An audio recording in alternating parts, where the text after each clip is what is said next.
And now it's Deborah Cobalt Live in the Little Italy podcast. Hi, everybody. Thank you so much for joining us today on Deborah Cobalt Live and our Little Italy podcast. I have a lovely guest joining me today, Stephen Pishner, band leader of the group called AMICI. Terrific music. We are either going to be playing some later or we're going to have him sing for us a little bit toward the end of our show, so stay tuned. Stephen is also a songwriter and composer, and honestly, he is steeped very much in all things Italian and especially Italian tradition and heritage. This is something that runs through his family. His siblings are also deeply involved in the arts and Italian heritage. And I was very attracted to Stephen's work, number one, because he kept sending it to me. Right, Stephen? You did. That's And right. number two, I love the fact that you're from West Virginia. I didn't know about the Italian culture in West Virginia, and this being part of the Little Italy podcast, we want to talk about Italians from everywhere. So, Stephen, thank you for joining us. And I'm going to have you start by telling us a little bit about you and the Italians in West Virginia. Well, I am from West Virginia. Obviously, I was born here. My grandparents came from Calabria in the 1920s. They came to West Virginia, I think also not beyond work, but I think also because the land looks similar to home, looks similar to Calabria with the mountains and everything. Hmm. And they worked in the coal mines. They got married. They had families. They did the best they could to put food on the table. They were faithful people to the church. And because they took a risk, I'm talking to you today. Yeah. So, So it was your grandparents who first came, right? exactly, yes.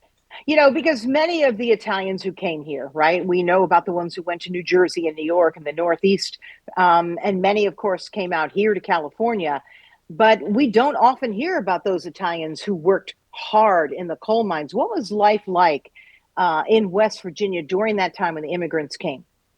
Well, it was very poor. Italians weren't well received. There was a lot of discrimination. Hmm. They were the other people. They were those people. They stayed in their with their own families and in their own neighborhoods. My grandfathers worked, oh my God, long hours alongside other people who didn't speak English as well. I remember one of my grandfathers telling me that sometimes he would work next to a person who spoke Spanish. They were from Spain, and the languages were so similar that they could talk to each other, and Yeah. and yeah.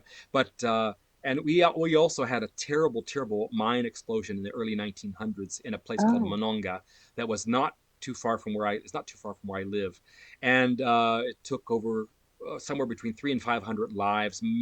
Most, if not all of them, were immigrants.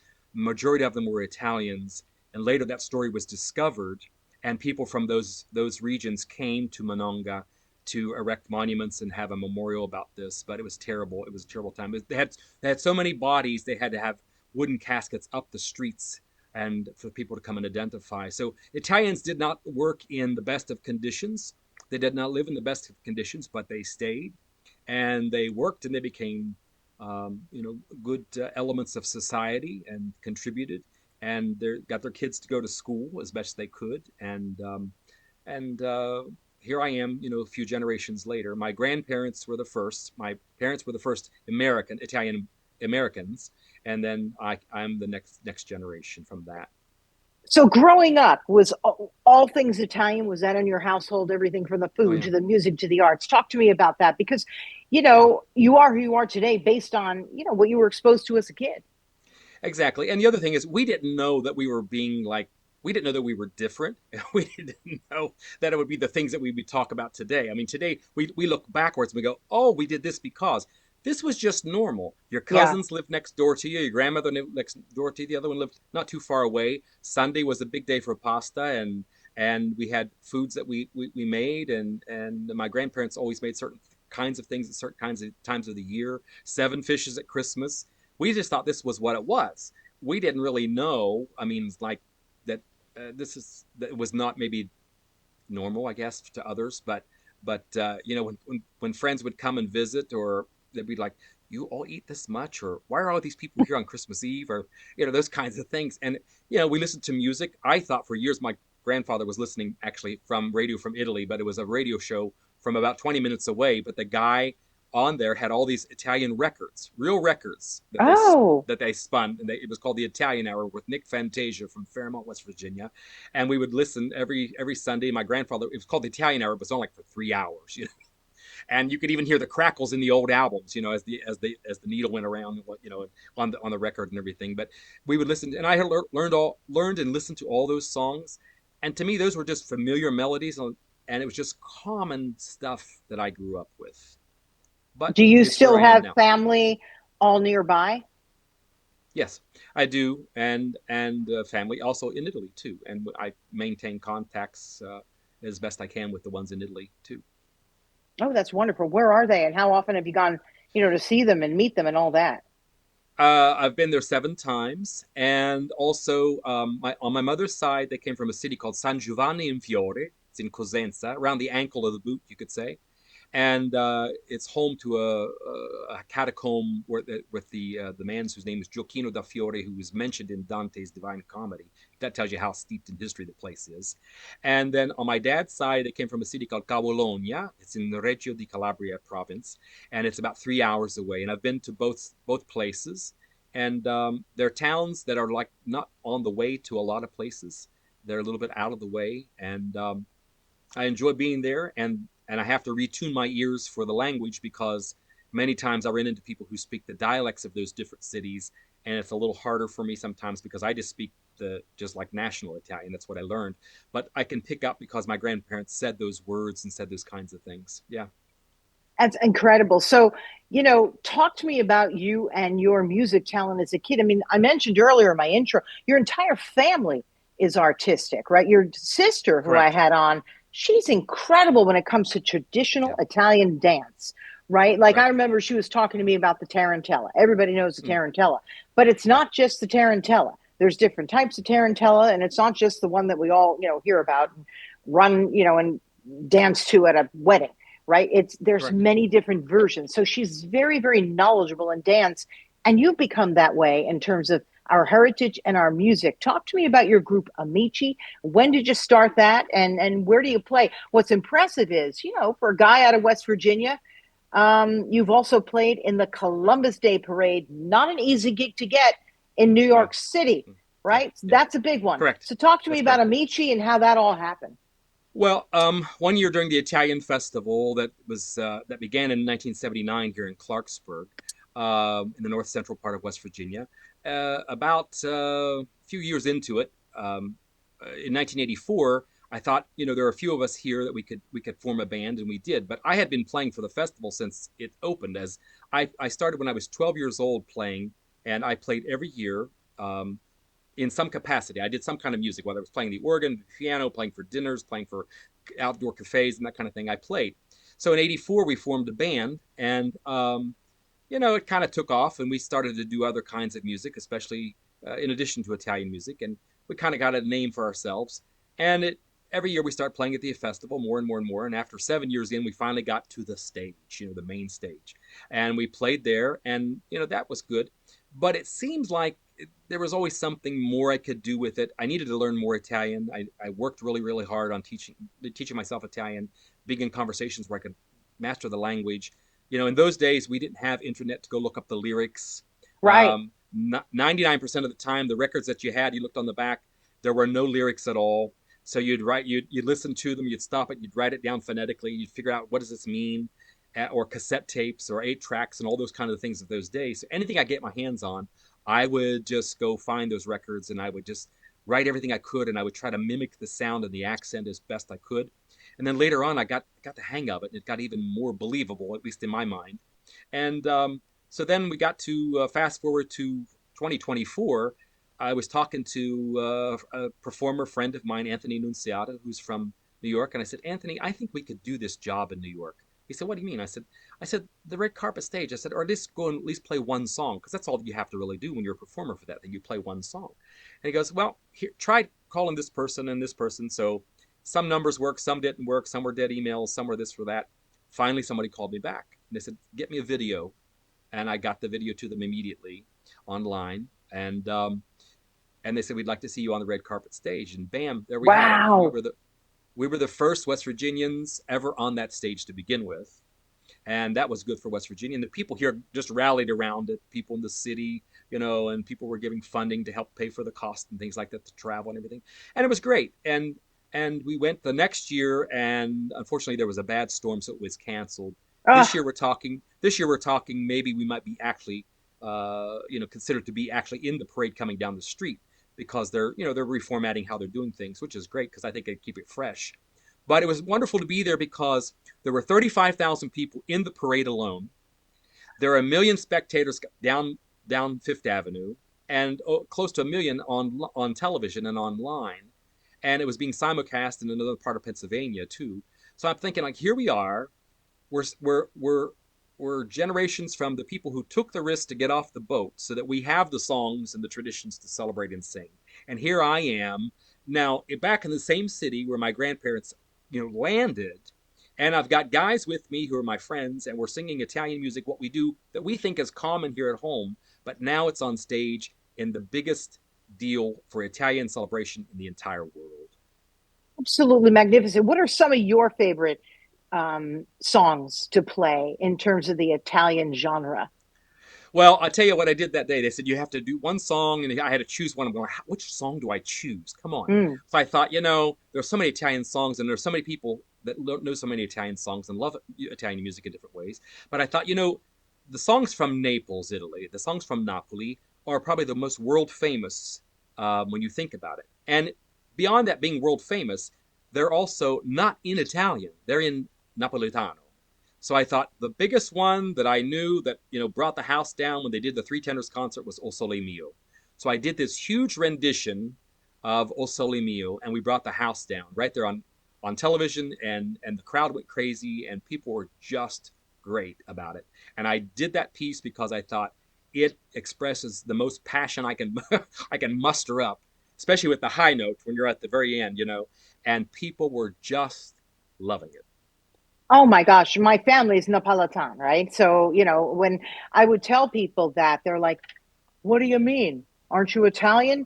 That's a whole different conversation, right? It We all is. grew Yes. up, or our families are from different regions, and that's how we cooked, that's how we spoke, that's how we did what we did, right? So I so relate to what you're talking about. Honestly, I Yeah. think some of the best food and music is from that region, but I'm clearly biased because that's where I'm from.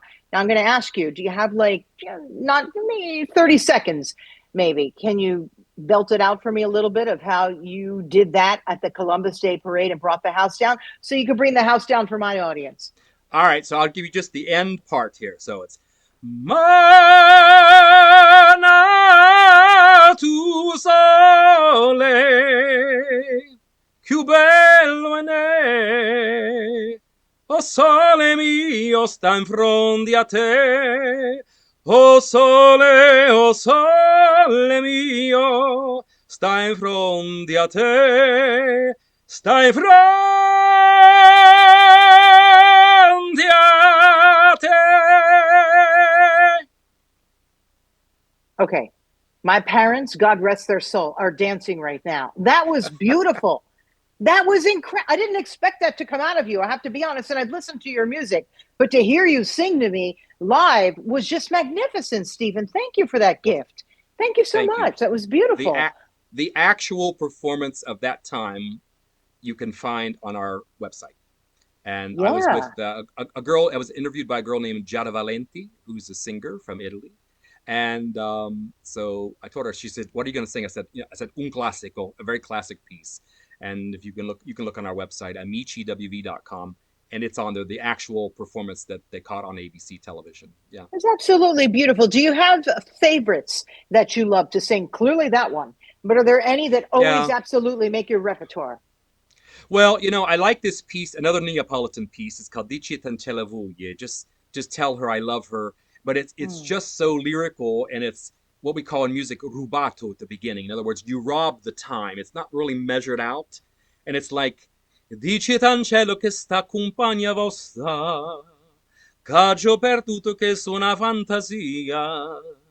Che penso sempre che tutta vita mia in cielo volesse dicere ma non ci osaccio di. And it's a great piece, and it has a big chorus, a voglio bene assai, Piciten ce l'avuie che non mi scordo mai. E una passione più forte una catena che mi tormenta l'anima e non mi fa campare. Beautiful piece. The words are just tell her I love her. This guy's in love with this girl. He says our love is like a chain that can't be broken. And it's just so passionate. Now, when I have the band with me, we really bring the house down on that one too, because it's got some really high notes and some really big pieces. And the band plays these old songs with a contemporary flair to them, but still maintains, the taste of the sauce of them, if you want to say, you know what I mean? And the people just they soak them up. So I enjoy doing it because you know what? Years ago, I learned something from a woman who had an Italian dance group from Pittsburgh. Her name was Jane Farrow. She had this group called I Campagnoli. It was a singing dance group, Italian dance group. They wore the different costumes. They researched everything like my sister was doing and everything. And they actually even opened up Epcot when the Italian section of Epcot in Florida years ago. She's been gone for a few years now, but she used to come to Clarksburg every year. And she did an interview one time, and someone asked her a question, and they said, "Jane, what would the world be like without Italians?" And she said, "Bland." And I keep thinking, this music makes the world not bland. I love that answer. And boy, is she right. Let's think about that. Everything from our music to our food to our historical context, museums, art pieces. Oh boy, is she right. What would the world be like without Italians? Bland. Oh, that's beautiful. I'm going to repeat that day and night. That's terrific. I love that. Stephen, you're just full of them. Honestly, it's terrific. And And people, wait, hang on now. go ahead. Go. People at the Columbus Day Parade hear this loud and proud. Stephen needs to be on that, on the red carpet or just literally on the parade route. You've got to be doing that this year in 2027. That's 2026. Sorry. You're just terrific. And you know what I like? I like because you're from West Virginia. You're not traditionally from New York, Brooklyn, LA. Right. You're from West Virginia with a rich history of Italian and Italian culture. And that's what really makes you also very special. It's all about what comes from here, right? Correct. Correct. Yeah. Yeah, Yeah. absolutely beautiful. What were you going to say? I was going to say one of the things I tell people, just to be inclusive, I tell people, you may not be Italian, but I bet you your stomach is. In the sense that, because I mean, food just brings everybody to the table and just makes people just welcome, and it's done with love. And I think the music, I try to do the music with the same kind of feel. When I go and play somewhere, and maybe I do an Italian song, and people are, you know, they may not be Italian. They're like, what is this all about? But I try to do something that is inclusive because I think, the audience to me is just as much as important as what I do. Because without an audience, there's no need for me to do anything. Hmm. I can tell you during COVID, we were supposed to have the Italian festival in 2020, and everything got shut down. Of course, we couldn't have the festival, but we didn't want to leave the people out. So the board of directors of the West Virginia Italian Heritage Festival had a genius idea. We went online live, virtually every day or every evening, and we went into Oh, this. We have a beautiful theater here that was redone. Actually, Jay Leno was our opening act when we reopened our theater here in Clarksburg. It's Robinson Grand Theater, and so we went in with a camera crew, and a few of us musicians got together, and I brought the band in there, and we played shows just like I would normally play them at the Italian yeah. festival. And we played every night, and I talked to the audience, and we sang Italian songs, and people tuned in because as best they could because we couldn't do anything because of COVID. But I thought, but the audience is so important. Now it was weird playing in an empty theater. It was really weird playing in an empty theater because it holds 1,000 people. But I had that camera in front of me and a monitor, and I acted just as if all these people were in the seats or they were in the streets with us at the main stage of the festival here in Clarksburg because I just thought, it's just as important. And if you ever come, what I will do, I will have you sit on the stage and watch the people in the street while we play. That's the real show because it's filled with a lot of young people. You would be very surprised. Teens up through college age, and then all the rest of the folks. And they dance their hearts out for 90 minutes in the streets with us every night. That is very important. In fact, that was going to be my next question. How do we keep the young people? to really embrace not just tradition, but bring it into our modern life. And it sounds to me like you just answered that question. They were dancing live, enjoying themselves, getting sweaty, enjoying each other with friends, family, everybody. I think that's everything. And you're like right in the center of that. You're making that happen, right? So what is like the tie between, your generation, our generation, and the young people out there? I think it's the fact that we have this blood that runs through our veins that won't settle down. Yeah. We aspire to greatness. We aspire to make it work. We aspire to hit the top. We aspire to make it inclusive. We're uncomfortable if someone doesn't want something to eat.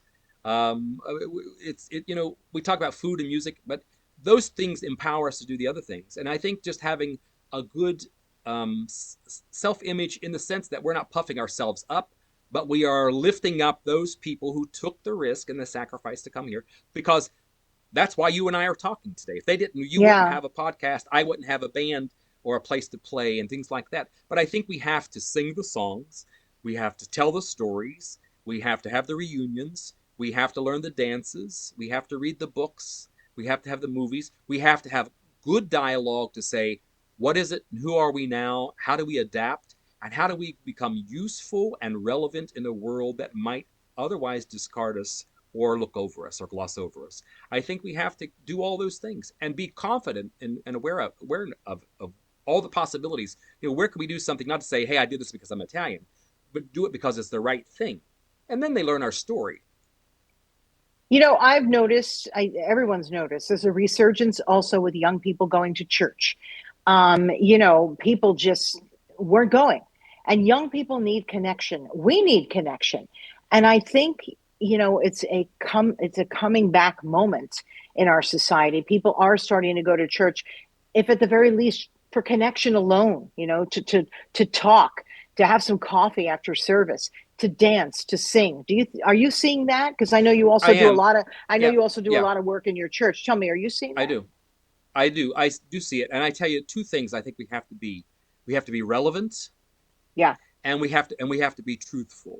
I Mm. mean, the same dynamics of what I'm telling you happens from the stage to the people in the street are the same dynamics that happens every time I work in the parish and I do what I do. I do music full time in the Catholic Church in Bridgeport, West Virginia, at a parish called All Saints. It's a very progressive place, and we're seeing a lot of growth, and we have a lot of people coming, and we have a lot of young families and a lot of young kids. And the thing is, when I look out there and I see kids who wouldn't normally be singing in church, but they're singing along to what I'm putting in front of them. If I'm composing it or I'm choosing it, I'm seeing that from different ages. And I'm seeing older folks who tell me, you don't know how long I've waited for this in my church, since the old days, to see a church that's full, singing, generous, and at home with each other. But I think, we have to be relevant. We have to talk about things where the world is today, because that's how the church and that's how we as Italians in the world, we respond to those things. But we have to do it not in a fakey way or with Right. gimmicks or things like that. We have to say, this happened to me. I think also, I hate to say it in this way, but we got to preach out of our pain. We tell these stories about being Italian out of some of the pain and the struggle that people went through.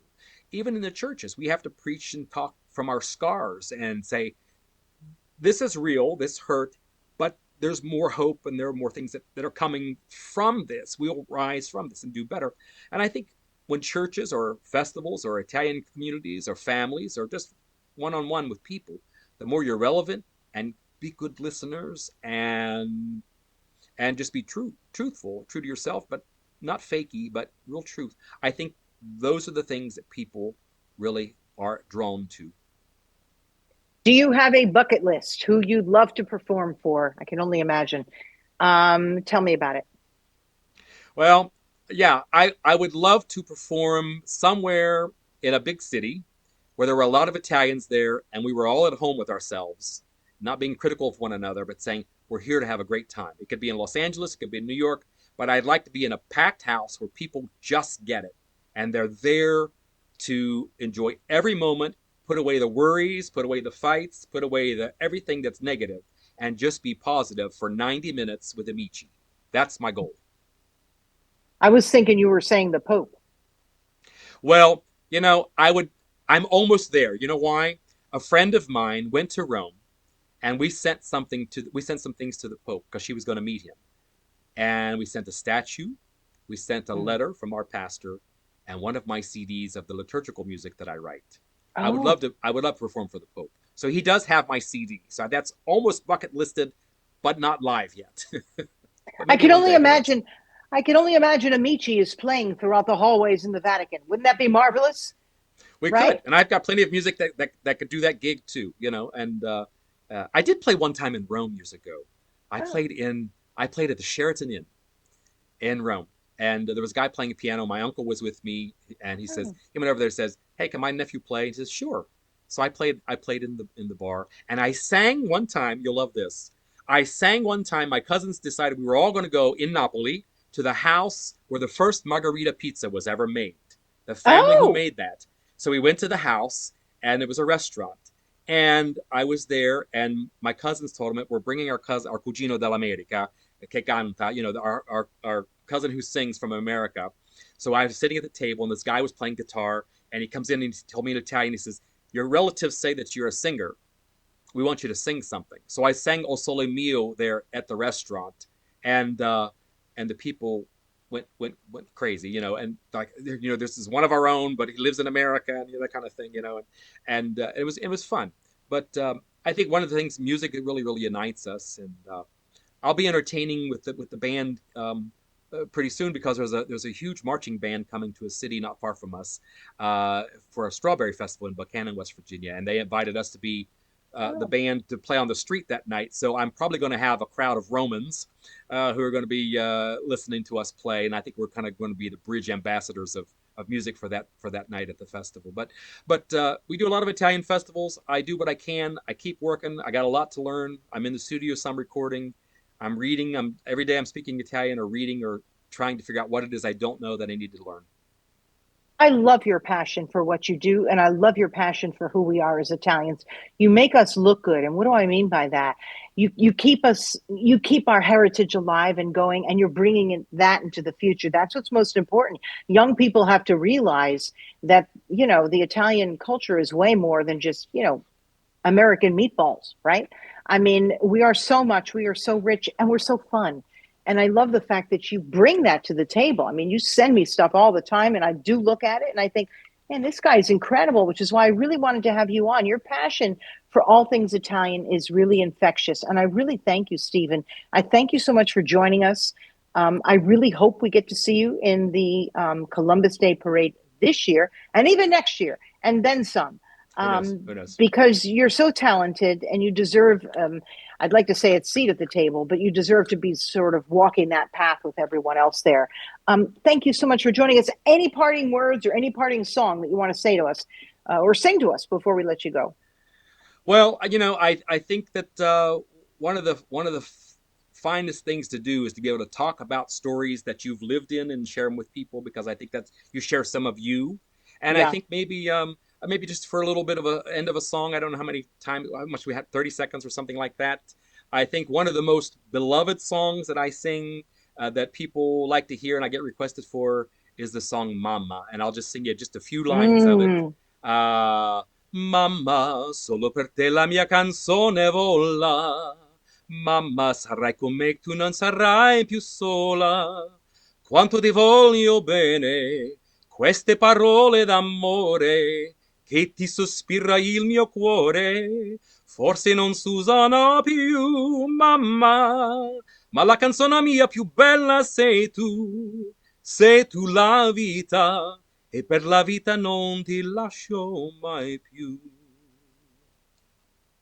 Absolutely magnificent. Thank you so much, Stephen, for joining Thanks us. for the opportunity to speak with you.